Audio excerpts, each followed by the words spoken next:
Hi, everybody. Welcome to Living in Grand Rapids, the podcast. I am Josh May. I am Katie Arnold. I am Leah Hills. And I'm Ross Bacon.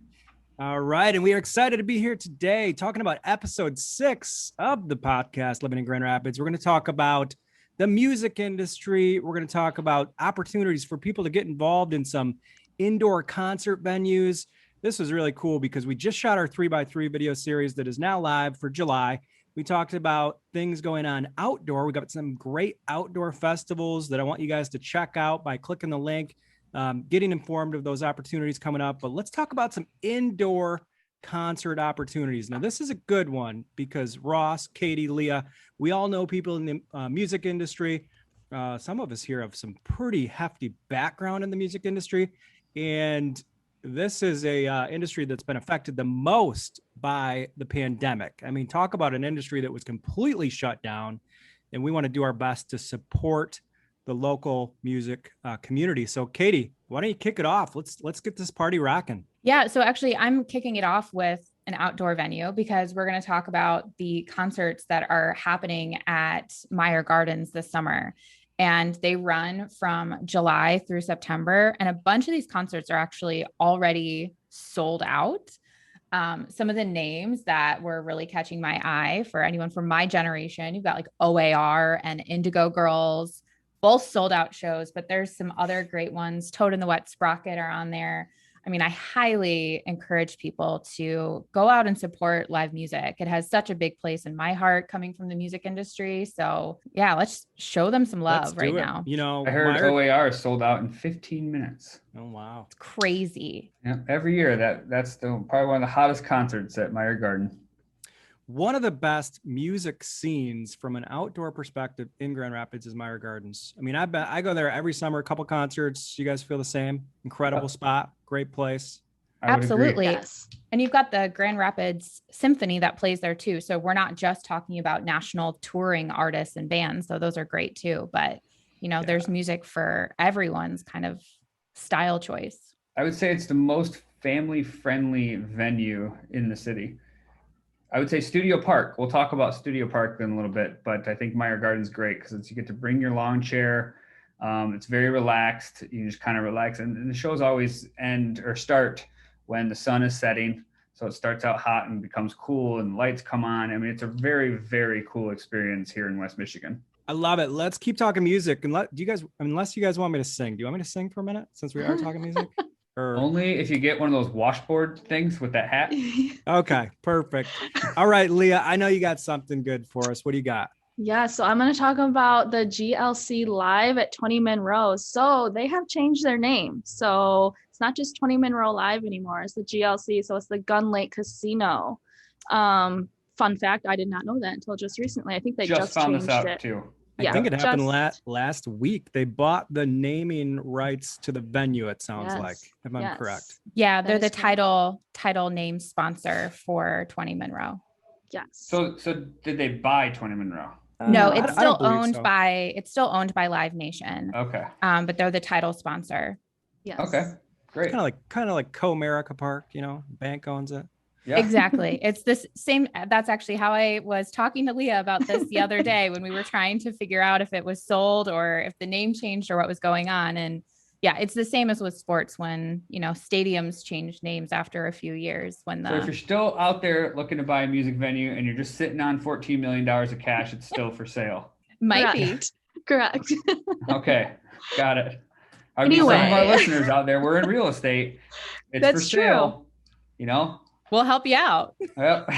Give me a call. All right, let's get Leah back on track here.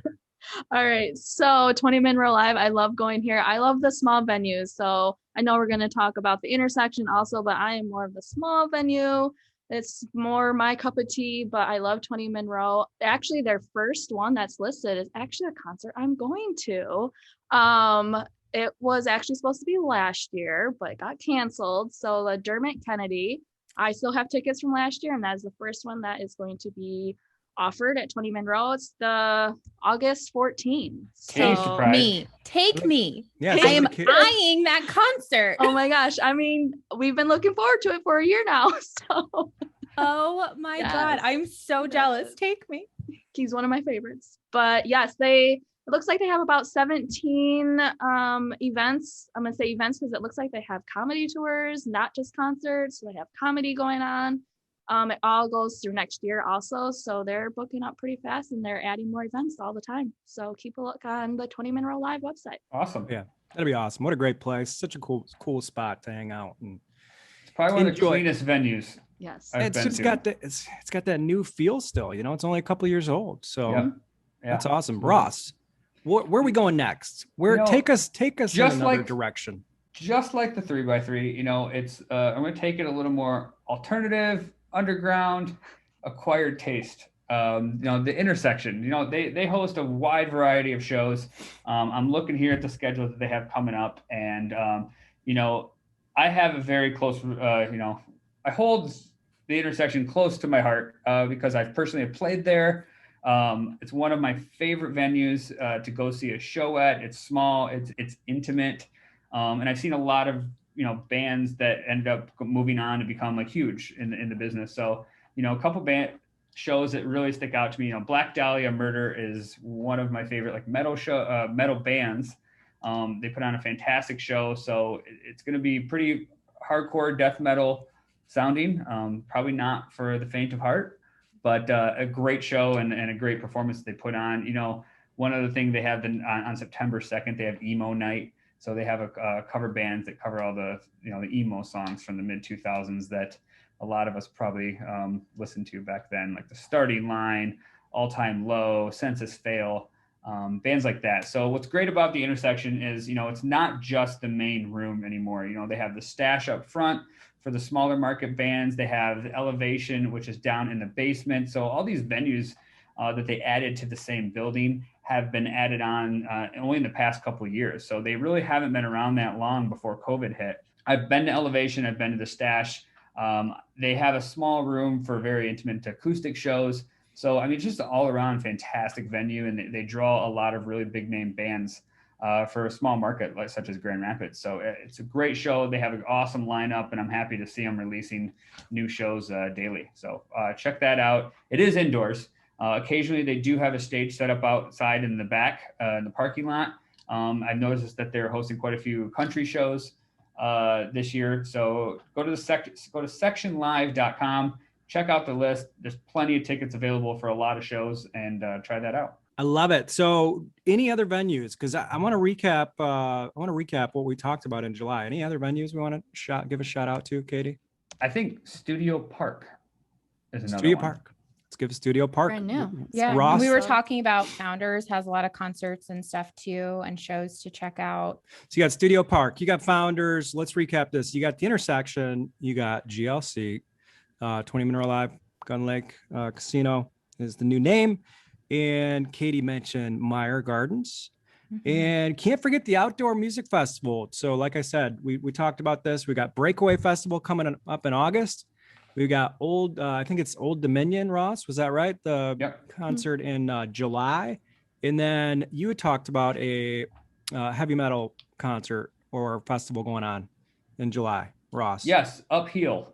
Upheaval. That's heading. That's also being taking place this next month here in July. It's actually coming up really soon at Belknap Park as well. And they got a good lineup. I think some of the headliners are Korn, Pop Evil, Chevelle. You know, not a whole lot that kind of caught my eye personally, but I wouldn't be upset if I saw Korn live. You know, and kind of take me back to like middle school. So I think that would be a good one.